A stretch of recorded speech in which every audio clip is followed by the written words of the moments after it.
Agora, nesta noite, quero que você leia comigo o Salmo 90, o Salmo 90. Quero falar hoje sobre a brevidade da vida. E serei breve, como fiz ontem à noite. O 10º versículo do 900 Salmo. Os dias de nossos anos são 3 anos e 10. Isso é 70. E se pela sua força são 80, isto é, 80, contudo a sua força é trabalho e tristeza, porque logo se corta e nós voamos. Quem conhece o poder da sua ira?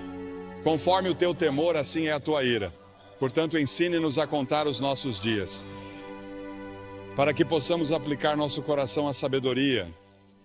Você conta seus dias, você percebe como cada dia é importante? Pense nisso. Deus disse que se você viver até os 70 anos, poderá viver até os 80. E as Escrituras dizem que se você viver até os 80 anos, é provável que tenha muito trabalho, tristeza, problemas e dificuldades. Ouvi falar de um passageiro de trem que estava distribuindo charutos, porque o trem de onde moro chegou no horário pela primeira vez em muito tempo. Isso foi há vários anos. O condutor disse que não poderia aceitar um charuto. Por quê? Ele disse, porque este é o trem de ontem.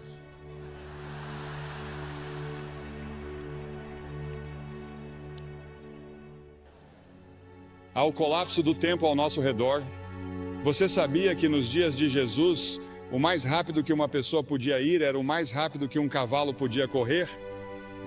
E isso aconteceu até 1830, quando desenvolvemos um motor mais rápido que um cavalo. Pense nisso. Naquelas centenas e milhares de anos, o mais rápido que você podia ir era a cavalo. Depois, em 1910, desenvolvemos uma aeronave militar que percorria 42 milhas por hora. Lembro-me muito bem, como se fosse ontem, quando Lindbergh decolou para Paris e em 33 horas estava em Paris e achamos que isso era realmente incrível. Hoje em dia entramos em um Concorde, ou algumas pessoas o fazem e chegam lá em 3 horas e meia. E em 1960 começamos a viajar pelo ar a 18 mil milhas por hora quando chegamos à estratosfera. Agora meu pai dirigia um cavalo e uma charrete e estamos tentando administrar hoje uma era espacial em uma condição moral e espiritual de cavalo e charrete. O tempo está desabando sobre nós. Quanto tempo ainda temos? O salmista pediu que o Senhor se lembrasse de como o meu tempo é curto. Eis que você fez os meus dias como um palmo e a minha idade como nada para você. 1000 anos aos teus olhos são como o dia de ontem, quando já passou, e como um relógio. Um relógio dura 4 horas à noite. Um dia é o que o Senhor é 1000 anos e 1000 anos é um dia. Aquele que está assentado sobre o círculo da terra e os seus habitantes olham para Deus como gafanhotos. A grama murcha e a flor murcha, diz a Escritura. Os meus dias são como a sombra que declina, e eu me vou secando como a erva, mas tu, ó Senhor, permanecerás para sempre na tua memória, de geração em geração. Pense nisso, Deus permanecerá para sempre, mas nesta terra somos como uma sombra. Estamos todos em declínio e morrendo. Desde o momento em que nasceu, você começou a morrer porque todos nós estamos caminhando para a morte. Cada um de nós está sujeito à sentença de morte. Não haverá ninguém vivo nesta plateia, eu diria que daqui a 90 anos. Ninguém, todos partiremos. E o que você vai fazer com esses anos?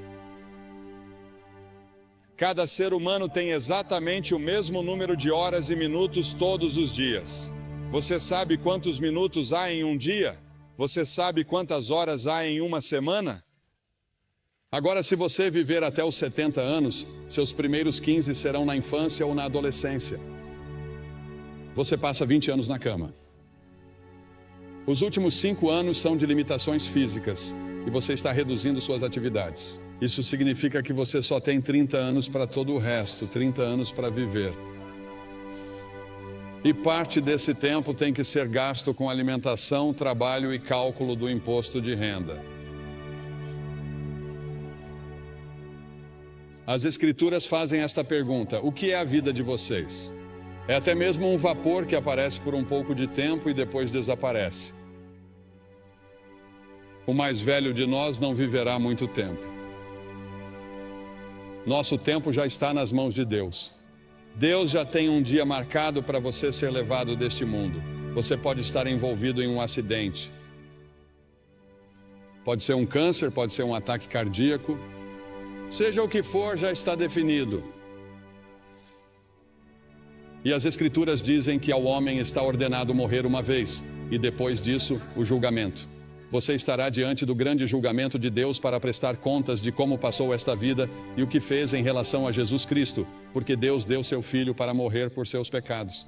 Porque, como você vê, somos todos pecadores. Todos nós temos a mesma doença. Não me importa a cor da pele de vocês. Deus não olha para a cor da sua pele. Deus olha para o seu coração e vê que você tem uma doença espiritual no coração, e essa doença espiritual no coração se chama pecado. E todos nós somos pecadores. Isso significa que violamos as leis de Deus, desobedecemos a Deus, nós nos rebelamos contra Deus, e por termos nos rebelado contra Ele, teremos de enfrentar um julgamento. E Ele vai dizer: afastai-vos de mim. Nunca te conheci. É interessante para mim que as pessoas ricas não possam comprar mais horas. Os cientistas não podem inventar novos minutos. Você não pode nem mesmo economizar tempo para gastá-lo em outro dia. Você tem pouco tempo hoje. Diz que quer guardar para amanhã. Não pode fazer isso. Há urgência no tempo. A Bíblia diz: redimam o tempo porque os dias são maus. Os dias são muito ruins. Olhamos para nossos jornais e não conseguimos acreditar em todos os assassinatos, estupros e problemas raciais, todas essas coisas no mundo todo. Sim, os dias são maus e temos uma grande tarefa pela frente se quisermos que esta terra seja poupada por muito mais tempo. As Escrituras dizem que devemos redimir o tempo. É uma frase do mundo dos negócios. Significa comprar o tempo. Ouvi falar de pessoas que dão o dízimo de seu tempo. Devemos dar o dízimo de nosso dinheiro.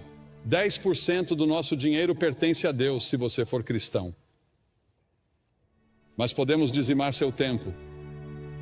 Reserve 10% do seu tempo e diga: Senhor, isso é seu para o estudo da Bíblia, para a oração. Você diz que passamos muito tempo nas rodovias, indo e voltando, e nas interestaduais, presos no trânsito.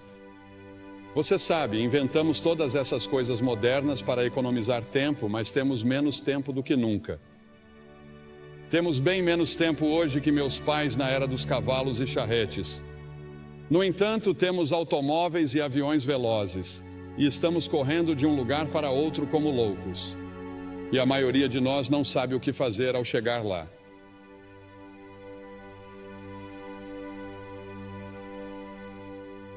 Você tem muito tempo, mas para quê?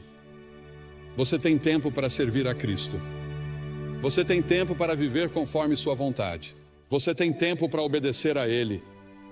Você já fez como o salmista disse em 31:15 e se colocou à disposição de Deus quando ele disse: meus tempos estão em suas mãos. Há um filme em exibição nessa área chamado The Commitments. Você já entregou toda a sua vida a Cristo?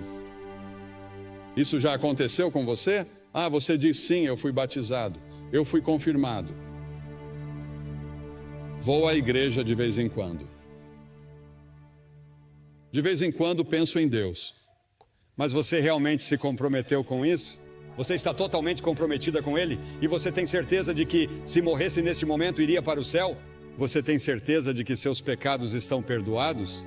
É por isso que Cristo veio e morreu na cruz e derramou seu sangue e Deus o ressuscitou dos mortos. Além disso, há a tirania do tempo. Ele nos controla e ficamos frustrados. Correr de uma coisa para outra porque achamos que não temos tempo suficiente para fazer tudo o que precisa ser feito. Jesus disse: enquanto é dia, importa que eu faça as obras daquele que me enviou. Chega a noite em que ninguém pode trabalhar. A noite virá até você e você não terá a oportunidade de servir a Deus. Sirva-o enquanto você pode. Sirva-o agora. Priorize-o em sua vida. No entanto, no final de sua vida, ele disse: eu terminei o trabalho que você me deu para fazer. Deus tem um plano para a sua vida e você pode concluí-lo com a ajuda de Deus, e Ele lhe dará uma alegria e uma paz que você nunca sonhou que existissem se você colocar sua confiança nele. Ah, sim, quando Jesus deixou a terra, havia pessoas que precisavam ser curadas e vidas que precisavam ser tocadas, mas Jesus disse que havia terminado a obra que lhe havia sido designada. Pelo Pai, Deus designou um trabalho que somente você pode realizar. Você é único. Ninguém pode tomar o lugar de vocês. E Deus precisa de você em seu reino. O tempo pode ser nosso aliado ou nosso algoz. Mesmo assim, o tempo é incrivelmente justo e perdoador. Não importa quanto tempo você tenha desperdiçado no passado, você ainda pode ter o amanhã. Adlai Stevenson disse certa vez que o que conta não são os dias de sua vida, mas a vida em seus dias. Precisa comprá-lo. Qual é o preço que você tem que pagar? O preço é que você não tem tempo para certas coisas. Não devemos ficar à deriva, fazendo todos os prazeres, bebendo e fazendo todas as outras coisas erradas. Deus quer que amemos os outros. A principal coisa que Ele quer que façamos é amar o próximo e amar as pessoas de outras raças. A única coisa que distingue um crente dos outros é o amor que domina a sua vida. Sua vida deve ser cuidadosamente planejada. Depois há o término do tempo. Irmãos, o apóstolo Paulo disse em 1 Coríntios que o tempo é curto. No Apocalipse ele nos diz que o tempo não existirá mais. Jesus e seus discípulos passaram os 94 versículos de Mateus 24 até o final do capítulo 25 falando sobre o fim dos tempos. Ao nos aproximarmos do fim dos tempos, lemos em Apocalipse 12 que o diabo estará freneticamente ativo, porque sabe que seus dias estão contados. Sim, existe um demônio. Existe um Satanás. Ele é uma pessoa real e eles são demônios reais e vão lutar por sua alma esta noite, porque Satanás não quer desistir de você. Ele lutará para manter você no reino dele, pois existem dois reinos. Há o reino do diabo e há o reino de Deus, e você tem o direito de escolher em qual deles quer estar. É claro que não sabemos quando será o momento da vinda de Jesus. Em Marcos 13 é-nos dito que o céu e a terra passarão, mas daquele dia e hora ninguém sabe. Portanto, cuidado, vigie e ore, pois você não sabe qual é o seu tempo. Não sabemos quando Deus virá nos buscar. Em Romanos 13, o apóstolo diz que, conhecendo o tempo, já é hora de despertarmos do sono, pois a nossa salvação está mais próxima agora do que quando cremos. A noite já passou, o dia está próximo, portanto lancemos fora as obras das trevas e vistamos a armadura da luz. A Bíblia usa várias vezes a frase "o tempo está próximo". Jesus nos disse para discernirmos os sinais dos tempos. Um dos sinais é que a iniquidade será abundante. Pegue seus jornais e assista ao noticiário. A iniquidade é abundante em todos os lugares. Não apenas em Nova York, não apenas em Nova Jersey, mas em todo o mundo. Quando a lista for chamada no céu, você estará lá? O nome de vocês está escrito no livro da vida? Porque as Escrituras dizem que se o seu nome não estiver no livro da vida do Cordeiro, você nunca entrará no céu. Seu nome neste momento está no que é chamado na Bíblia de livro. E sob seu nome estão todos os pecados que você já cometeu, todas as coisas erradas que você já pensou, todas as suas intenções erradas. Está tudo lá registrado e você será confrontado no julgamento. Mas quando você vem a Cristo e se apresenta total e completamente a Ele como Salvador e Senhor, Ele apaga tudo o que está nesses livros e escreve seu nome em outro livro, o livro da vida. No livro do Cordeiro, O nome de vocês está escrito lá? Se meu nome não estivesse escrito ali e eu não soubesse, eu não sairia deste prédio esta noite até ter certeza. Porque talvez nunca mais haja outro momento como este na vida de vocês. Esta é a hora de você estar com Deus.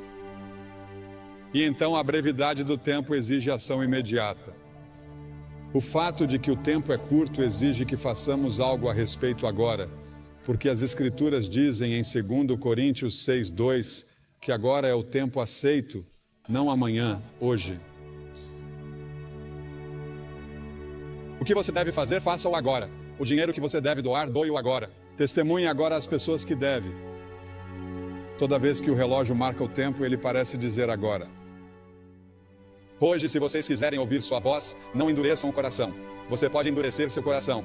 Se você ouvir uma mensagem como essa, isso pode ser muito perigoso, porque você endurecerá seu coração. E na próxima vez que você ouvir o Evangelho, seu coração ficará cada vez mais duro.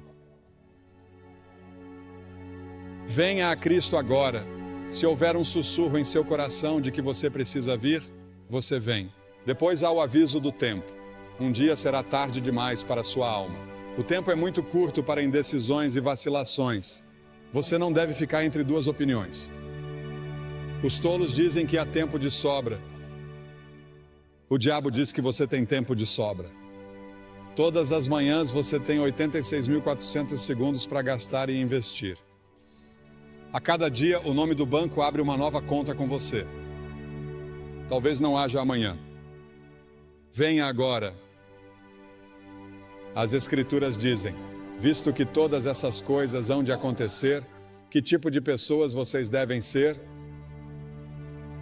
Li um artigo há alguns anos falando sobre algumas pessoas que estavam se divertindo muito na véspera de Ano Novo, e o autor do artigo disse que elas bebiam como se não houvesse amanhã. Provavelmente todos vocês já ouviram a música, em outro momento e em outro lugar, e é isso que o diabo sussurrará em seu ouvido esta noite. Quando eu lhe disser que você precisa vir e assumir seu compromisso com Cristo, com essas centenas e milhares que já vieram nesta cruzada, o diabo dirá, espere, outra hora, outro lugar. Este não é o momento. Este é o momento. O simples fato de você estar aqui indica que é a hora. Por alguma estranha coincidência ou providência, Deus trouxe você aqui esta noite. E antes de vir você achava que estava bem com Deus, mas agora não tem certeza. E você quer ter certeza, você quer ter certeza. Sim, o demônio sempre diz, sim, faça isso. Mas em alguns momentos e em alguns lugares, Deus diz aqui e agora. Em Lucas 19, você vê Jesus chorando pelo povo de Jerusalém. Há um poema que ouvi pela primeira vez anos atrás que diz: há um tempo que não sabemos quando, um lugar que não sabemos onde, que sela o destino do homem para a glória ou para o desespero. Alguém me escreveu uma carta aqui esta semana. Diz: caro Sr. Graham, em 1957, sua cruzada foi ao antigo Madison Square Garden, na cidade de Nova York. Eu tinha 6 anos. Ainda me lembro da viagem de ônibus, das arquibancadas de madeira dura e dos meus sapatos pretos de couro envernizado. Lembro de tudo. Lembro-me de tudo como se fosse ontem. Quando você fez o convite para que eu entregasse minha vida a Cristo, eu estava pronto e me animei a ir. Mas infelizmente naquela época e naquela geração, minha mãe me respondeu e disse: quieto, sente-se. Não fazemos isso. Alguém pode ver você. Fiquei em minha cadeira. Aqui estamos 35 anos depois e tenho o privilégio de ser um conselheiro voluntário no andar de baixo. E é minha oração que nenhuma pessoa permaneça em seu assento, mas que venha à frente para receber Cristo. Enquanto há tempo, agradeço a você por trazer sua cruzada de volta a esta área. Minhas lembranças de menina de 6 anos estão transbordando de entusiasmo. Estarei orando por você esta semana. Deus abençoe você. Há um homem dessa região sobre o qual Cliff Barrows me falou ao telefone hoje. Sua família estava insistindo para que ele ficasse aqui porque ele não acreditava. E ele fazia questão de dizer às pessoas que não acreditavam em Cristo. Ele não era um crente. Mas ele não ficaria aqui e não viria. E ele não queria aceitar as reivindicações de Cristo. Em vez disso, ele foi para as Ilhas Bahamas e de manhã cedo morreu de ataque cardíaco.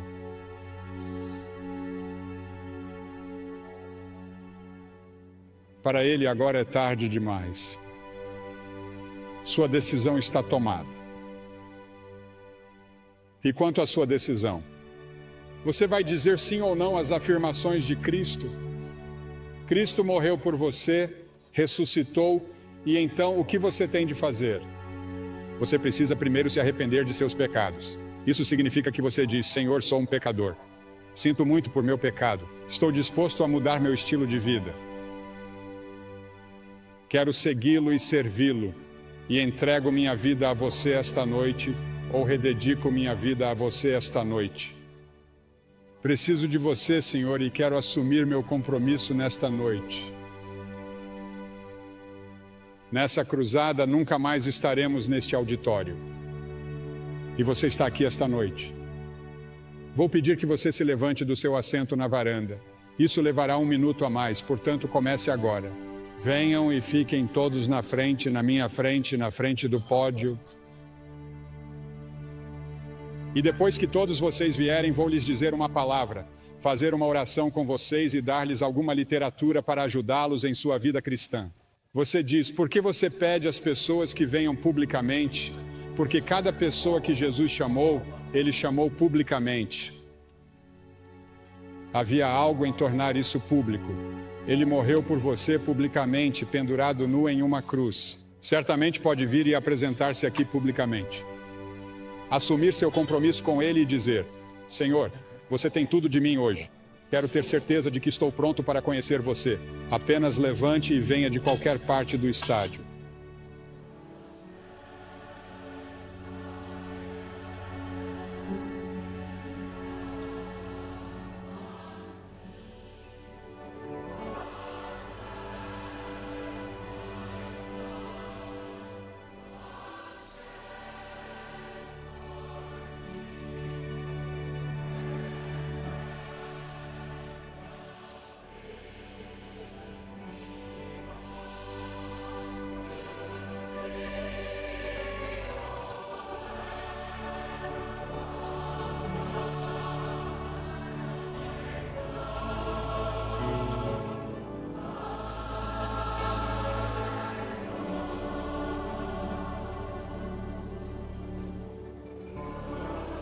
Enquanto muitos outros ainda estão chegando, quero dizer uma palavra a vocês que talvez estejam assistindo pela televisão, porque esses cultos estão sendo gravados em fita para serem exibidos no final deste ano ou no início do ano que vem.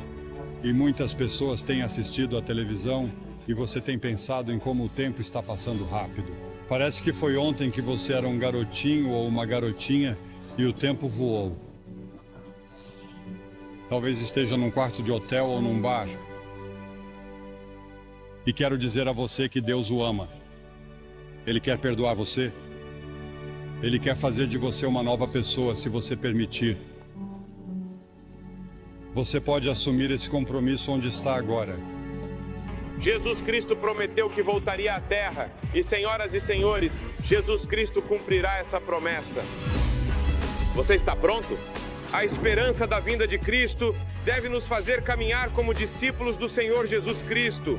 Devemos ser sal e luz no mundo e devemos trabalhar como se Cristo não viesse por 1000 anos, mas devemos viver como se Ele viesse esta noite.